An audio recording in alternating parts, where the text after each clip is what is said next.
1절에서 36절까지 말씀 보겠습니다. 누가복음 9장 28절 한 절씩 교독합니다. 이 말씀을 하신 후 8일쯤 되어 예수께서 베드로와 요한과 야고보를 데리고 기도하시러 산에 올라가사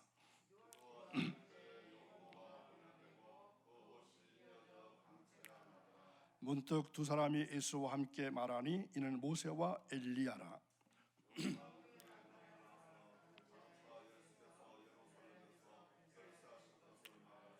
베드로와 및 함께 있는 자들이 깊이 졸다가 온전히 깨어나 예수의 영광과 및 함께 선 두 사람을 보더니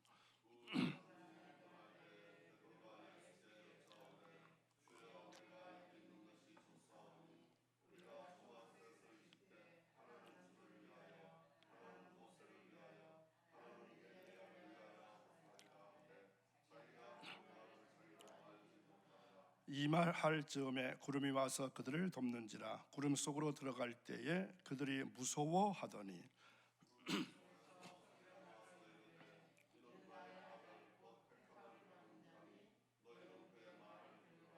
다 함께 있습니다. 소리가 그침에 오직 예수만 보이더라. 제자들이 잠잠하여 그 본 곳을 무엇이든지 그때는 아무에게도 이르지 아니하리라. 아멘.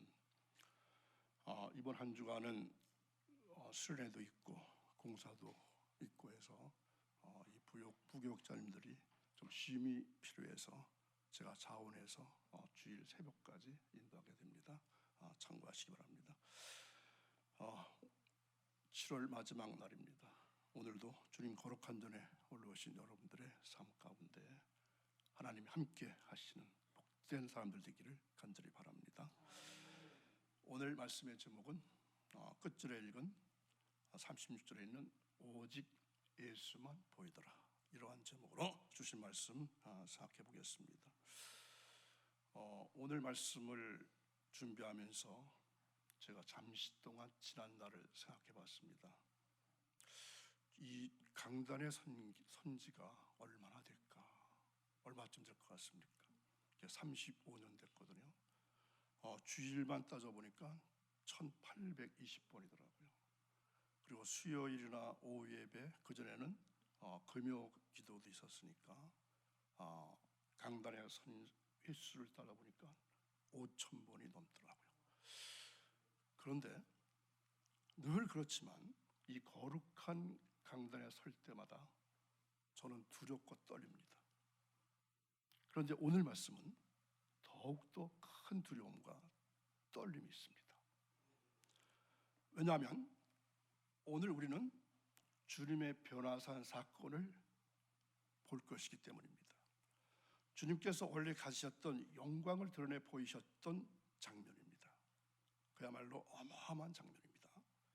제가 두렵고 떨었던 이유가 과연 제가 한 번도 본 적이 없는 하나님의 거룩한 영광에 대해서 얼마나 상세하고도 강력하게 전할 수 있을까, 이러한 이유 때문입니다. 이제 예수님의 공생애의 정점은 여러분 아시는 대로 십자가에서 받은 고난입니다. 예수님은 이 문제로 많은 시간을 기도하셨고 이 잡히시기 전날 밤까지도 밤새도록 이마에 땀을 흘리시면서 기도하셨습니다. 이제 8일쯤 흘렀습니다. 누가복음에는 8일이라고 나와 있고 마태복음과 마가복음은 6일로 되어 있습니다. 누가는 예수님께서 말씀하신 날과 그리고 변화된 날을 추가해서 날짜 계산을 한 것입니다. 예수님은 베드로와 요한과 야고보를 데리고 이제 기도하시러 산에 올라가셨습니다.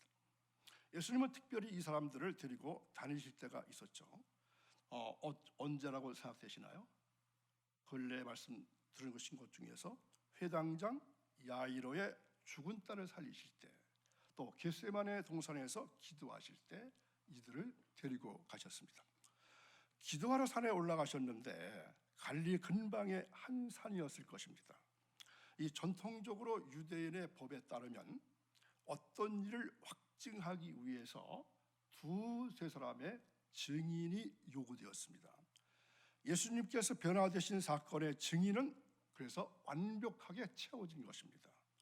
예수님은 여느 때처럼 이제 기도하러 산에 올라가셨다 했습니다. 우리는 예수님이 중요한 일이 있을 때마다 기도하시던 것을 볼 수 있습니다. 제자들을 선출하실 때, 또 수많은 사람들을 먹이실 때도 그렇게 하셨습니다. 항상 예수님은 온전히 아버지를 신뢰하고 아버지의 뜻대로 하기를 원하셨습니다. 예수님은 어느 날 베드로와 요한과 야고보를 데리고 기도하시러 산에 오르셨습니다.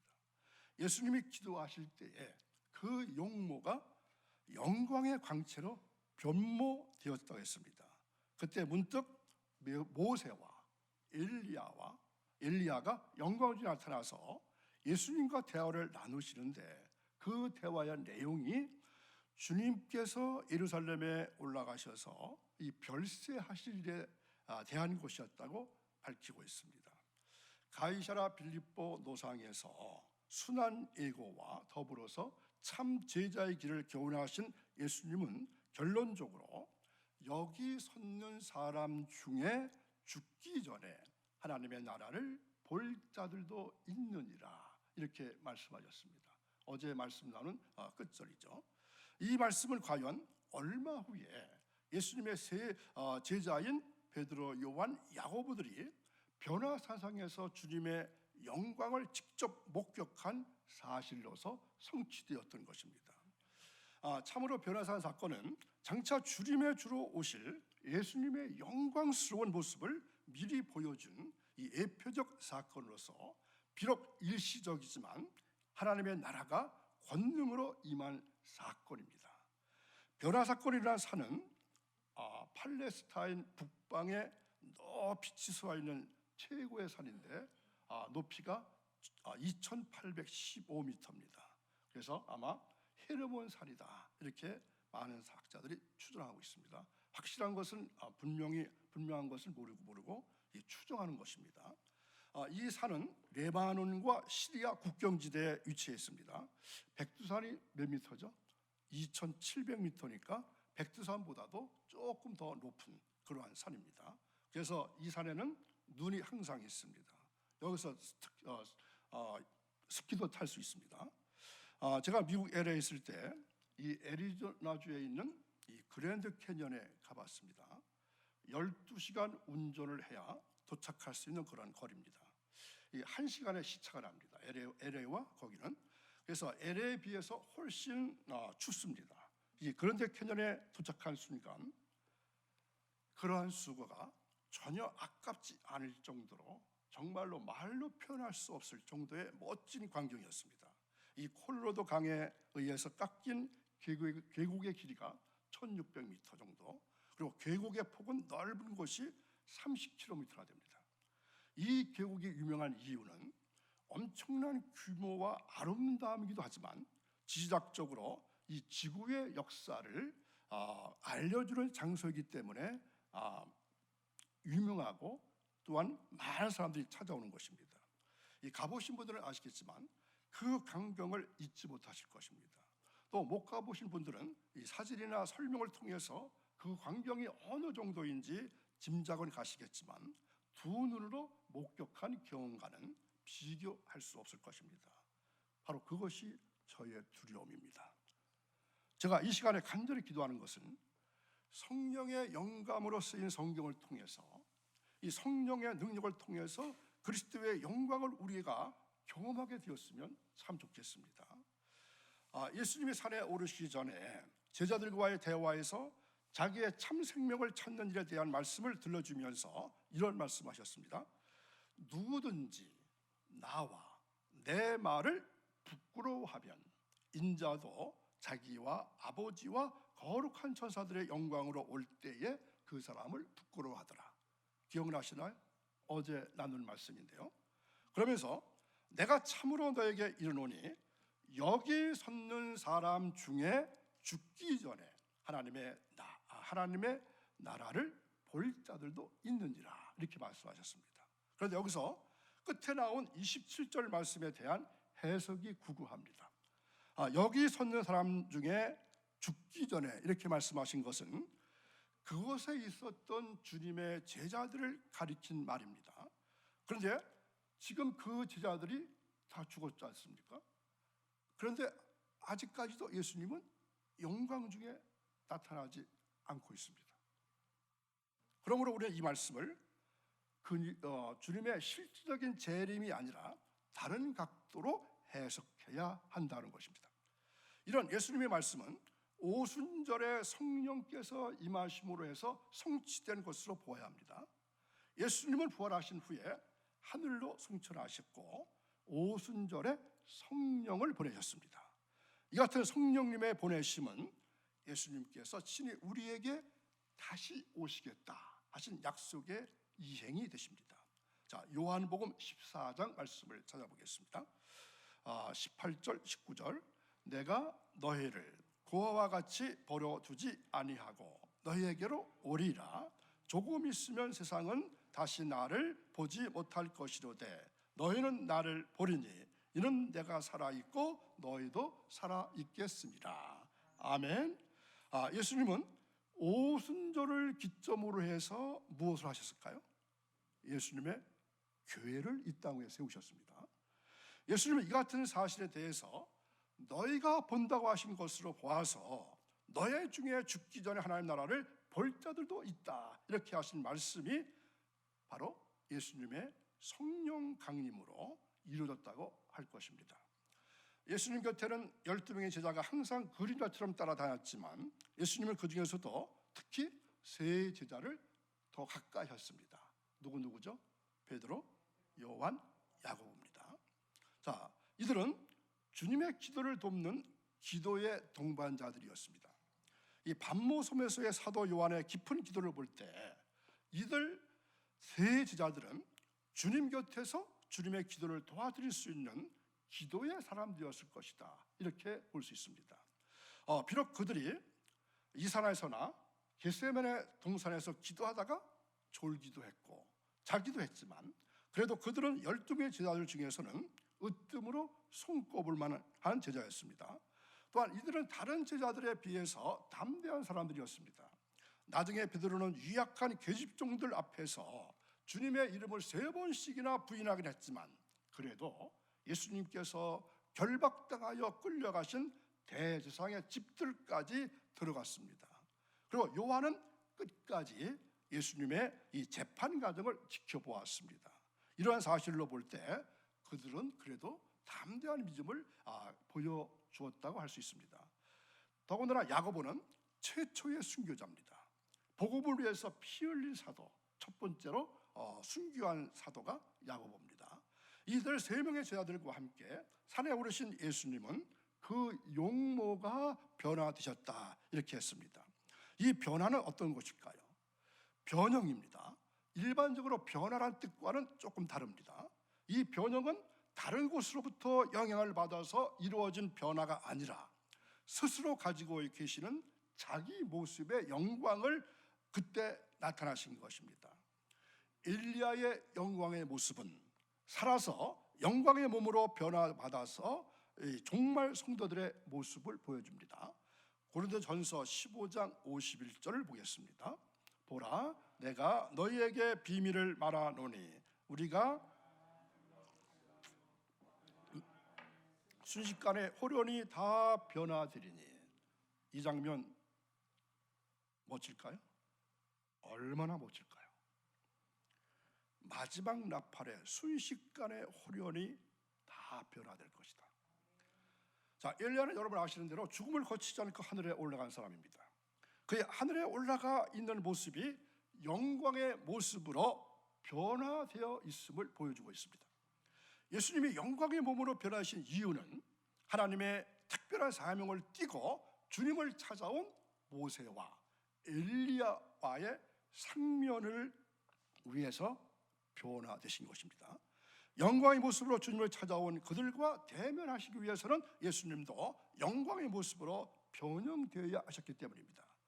예수 그리스도의 영광은 우리가 이해할 수 없고 또 본 적도 없고 이해할 수 없는 온 땅에 충만하고도 순수하고 거룩한 빛이 그리스도를 통해서 뿜어져 나와가지고 그분의 옷까지도 찬란하게 비추었던 것입니다. 그것은 생명을 가져오고 소생시키는 빛이고 어둠을 몰아내는 빛이었습니다. 그러면서 그 제자들과 함께 하나님의 음성을 듣게 됩니다. 모세와 엘리야가 주님께 나타나서 함께 나눈 대화의 내용이 무엇이었습니까? 주님이 예루살렘에서 별세하실 일에 대한 말씀이라고 했습니다. 아마 주님의 고난 시간이 다가옴을 해서 주님으로 하여금 더욱더 확고한 믿음을 가지시고 대비하기 위해서 그렇게 하셨을 것입니다. 세 제자들이 잠에서 깨어나가지고 이 같은 광경을 보았을 때 그들은 너무나도 황홀한 나머지 베드로가 주님을 향해서 초막 셋을 지을 것을 제의했습니다. 그러면서 어떻게 말하죠? 여러분도 이 말씀 잘 아시잖아요. 우리가 여기 있는 것이 좋사오니. 그러나 베드로의 간청은 받아들이지 않았습니다. 하늘에서 구름이 내려와서 모세와 엘리야를 덮었습니다. 이때 구름 속에서 말씀이 들려왔다 그랬습니다. 이는 나의 아들 곧 택함을 받은 자니 너희는 저의 말을 들으라. 구름 속에서 들려오는 하나님의 음성을 듣고 있었던 이들 세 제자들 앞에는 어느덧 모세도 엘리야도 구름도 사라지고 오직 누구만 보이더라? 예수만 보이더라. 그들이 바라봤던 이 모든 일들은 오직 예수만 보이기 위함이었습니다. 우리는 어떤 경우에도 이 신비에 치우치지 말아야 하고 우리의 초점을 다른 곳에 돌려서는 안 됩니다. 영생하신 분은 오직 예수님 한 분뿐이십니다. 길이요 진리요 생명이신 분은 오직 예수님 뿐이십니다. 예수만 바라보는 성도가 최종적으로 승리하는 성도가 될 수 있습니다.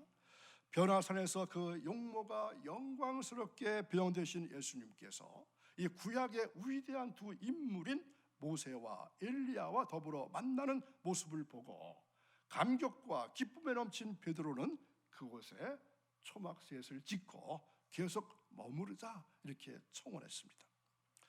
사실 귀한 손님이 오면은 이스라엘 사람들은 그들을 위해서 천막을 세워서 환대하는 것이 그 옛날 이스라엘 사람들의 아름다운 풍습이었습니다. 이로 볼 때 당시 베드로는 그만큼 변화산상의 찬란한 장면에 매료되었다고 볼 수가 있습니다. 그러나 이 같은 베드로의 소원에는 그리스도의 고난과 십자가 없는 영광을 바라는 그야말로 저급한 신앙관이 짙게 깔려 있다고 할 수 있습니다. 그래서 그는 십자가 없이는 영광도 없다, 이러한 위대한 진리를 놓치고 있었습니다. 베드로가 원하는 것은 최초에 주가 구원 계획을 말씀하셨을 때 원했던과 똑같습니다. 주여, 고난과 죽음은 주님께 가당치 않습니다. 지금 베드로는 메시아의 왕권을 보고 있습니다. 찬란하게 빛나는 영광 앞에 서 있습니다. 주님, 이것이 좋사오니 초막을 짓고 여기서 엘리야의 왕국을 시작합시다. 이러한 것이 사실은 어쩌보면 베드로의 본심이었을 수도 있습니다. 실로 베드로는 죄로 가득 찬 세상에서 핍박을 받으며 신자로 힘들게 사는 삶을 생각하면서 현재 누리고 있는 감격과 행복을 버리고 싶지 않았던 것입니다. 성도들도 우리들도 자칫하면 이러한 유혹에 빠지기 쉽습니다. 죄악된 세상이라고 해서 세상을 등지고 은둔주의자가 된다든가 아니면 성도들끼리만 뭉쳐서 세상으로 흐트러지려 하지 않는 것들이 이에 해당될 것입니다. 그러나 주님은 우리에게 어떻게 명하십니까? 세상으로 나가라. 세상에 흩어져서 복음의 증인이 되어라. 이렇게 명령하십니다. 이 말씀을 쫓아서 우리는 변화산상을 내려와서 이 땅에서 복음의 증인된 삶을 살아야 합니다. 그러나 마음속 깊이 간직할 것은 변화산상의 그 영광스러운 광경을 항상 잃지 말고 오직 예수만 바라보는 신앙생활을 유지하는 것이 우리에게 필요한 것인 것을 꼭 기억하시기 바랍니다. 어떻게 하면 이 영광의 주를 기다리면서 살아갈 수 있을까요? 주님, 한 번만 우리에게 나타나 주십시오. 그 놀라운 영광을 비춰주시면 매일을 힘있게 살 수 있을 것 같습니다. 이렇게 기도하고 싶기도 합니다. 말씀은 우리를 구원에 이르는 지식이고 우리를 날마다 거룩게 하는 능력이 있습니다. 말씀을 통해서 그분을 붙들고 있을 때 주님의 영광을 보게 될 것입니다. 우리의 신앙생활이 왜 힘들까요? 왜 힘드시나요? 우리가 말씀을 통해서 그분을 붙들고 있지 못하기 때문입니다. 육신의 눈은 볼 수 있는 것이 참으로 적습니다. 우리의 눈과 기억은 사라지고 변형됩니다. 그러나 예수 그리스도의 영광과 하나님의 나라, 구원, 그 사랑의 높이와 넓이와 깊이에 대해서 기록되어 있는 이 말씀은 정확하고 예리하고 날카롭습니다. 자, 여러분은 하나님 말씀을 어떻게 대하고 계십니까? 때로는 하나님의 원하는 뜻과 우리가 원하는 것이 다를 때가 있습니다. 때로는 우리가 주님의 영광을 추구하는데 지치고 힘들 때도 있습니다. 우리는 두 눈으로 예수 그리스도의 영광을 본 적은 없지만 말씀을 통해서 주님을 보았고 경험했고 사랑하고 있습니다. 우리는 주님 오실 때까지 계속해서 말씀을 통해서 그분의 영광을 맛보아야 합니다. 야고보서에 따르면 의로운 사람은 항상 이 말씀을 들여다보고 읽는 사람이라 이렇게 말씀합니다. 시편 1편에서는 주야로 말씀을 묵상하는 자가 복 있는 자라고 했습니다. 어떻게 보면 우리가 하나님의 영광을 사모하며 영원히 그분을 사랑하는 자가 될지 고민해 보시는 이 시간 되시기 바랍니다. 우리 모두가 하나님의 영광에 사로잡혀서 매일의 삶을 힘있게 주님의 뜻대로 살아가는 여러분 되시기를 주님의 이름으로 간절히 축원합니다. 기도하겠습니다. 거룩하신 아버지, 지난 한 달의 삶을 주님께서 동행해 주셔서 큰 어려움 없이 사고 없이 살 수 있게 하시니 감사를 드립니다. 참으로 무덥고 지루한 여름날이 계속됩니다.